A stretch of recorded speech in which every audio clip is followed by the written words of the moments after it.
Are credit cards allowed in Islam? In this video, I'll be going over some of the opinions of the scholars regarding this issue of credit cards. Now, no doubt if you're on YouTube, then you have seen the videos by some of the scholars, some of the du'at, some of the people who are preaching, saying that credit cards are haram. And indeed, that is the default position.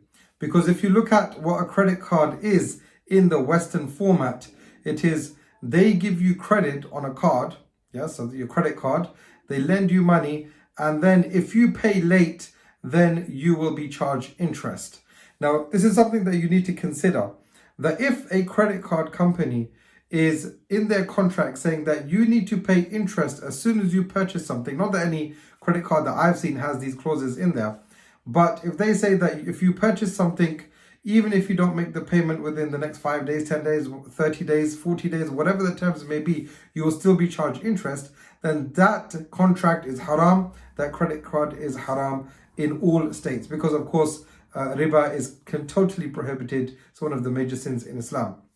Now, what do credit cards actually say? The credit cards actually say that we will pay the merchant, we will pay the person that you are giving the credit card to make that purchase, and you have X amount of days to repay that amount that we have paid on behalf of you to the merchant. So for example, if I go to the shop and I want to purchase something for £50 and I give the person the credit card and I pay with the credit card, the card issuer, the credit card company would pay the £50 on my behalf. And then I have, for example, 30 days to repay that £50 back to the card issuer. Now, in that case, if we boil it down, and you won't pay any interest in that. So, for example, if I paid that in 5 days' time, or 10 days' time, or 15 days' time, up to 29, 30 days' time, then I will pay no interest, or you will pay no interest on that £50 transaction. So, therefore, you've just paid for £50 and you've only ever paid £50 back. That is the same as if, for example, if I went to my next door neighbor and I said, can I borrow £50 off you because I'm going to the shop and I'm going to purchase this thing for £50, and then I will give you £50 back. There's no interest in that transaction. There's no additional that I have to pay him £55 back or whatever it may be. Nothing like that. So therefore, that is allowed. So the scholars, they say, some of the scholars say that because the credit card companies give you the grace of whatever the payment terms are of 30 days, 40 days to pay you back or to pay back that money without having interest charged on that amount, then in that instance, the credit card transaction will be permissible. Now, if I look at one of the leading scholars, Mufti Taqi Usmani, on this issue, then he states some best practices when it comes to credit cards. And he says, if you are going to take a credit card, then the best thing to do is to set up a direct debit, because many credit card companies nowadays, they prefer that you have a facility of direct debit that you can pay that balance immediately, and that is by default paid before any interest is charged. So in this example where I went to buy something for £50, by direct debit, before the payment date is due, the direct debit would be taken and no interest would be charged. So Mufti Taqi Usmani, he's saying that if you are getting a credit card, then it's highly, highly, highly recommended that you set up a direct debit. And if you don't set up a direct debit, then you need to be sure, 100% sure, that you will not forget that you will pay that £50, in this example, that amount back to the card issuer before any interest can be charged. And these are the conditions that Mufti Sahib has put on the use of a credit card, that if you are going to take a credit card, then make sure you never ever fall into the interest bearing time. And that's one of the key things you must consider, that if you are going to take a credit card, then you never ever default on the amount where you start paying interest.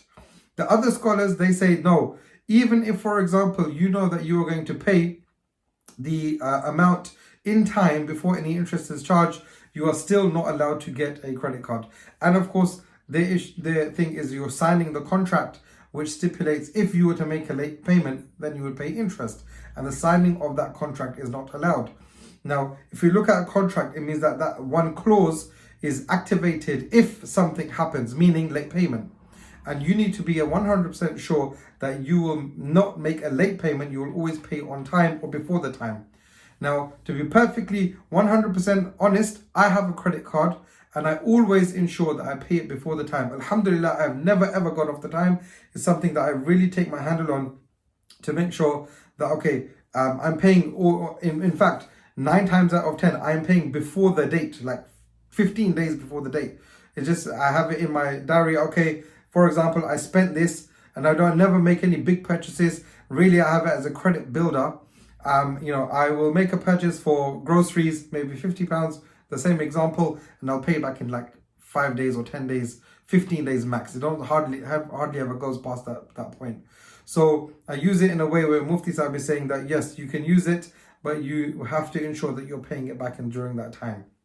So I do follow the opinion that if you take a credit card, then you're allowed to take a credit card, but you have to pay it back within the time. Of course, there are options out there now that you can have the same benefits of a credit card without the credit builder side of things.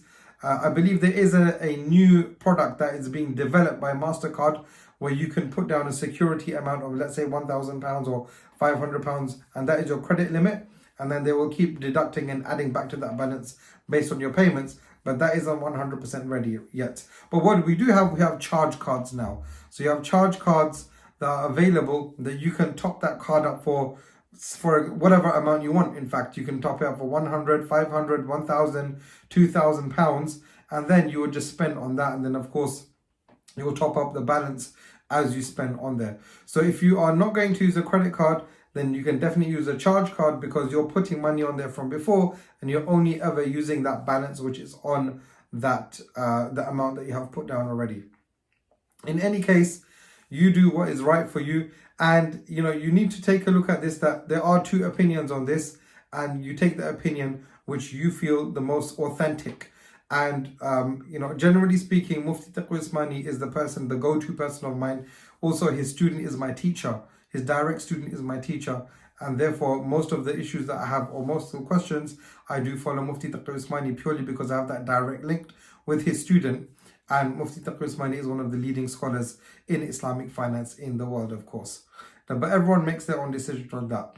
One of the other benefits of having a credit card and paying it on time is, of course, it builds your credit. But I'll be making another video on some of the halal ways on how you can build your credit. So definitely watch that video on the channel. Wallahu a'lam. So check out that video and many other on the channel.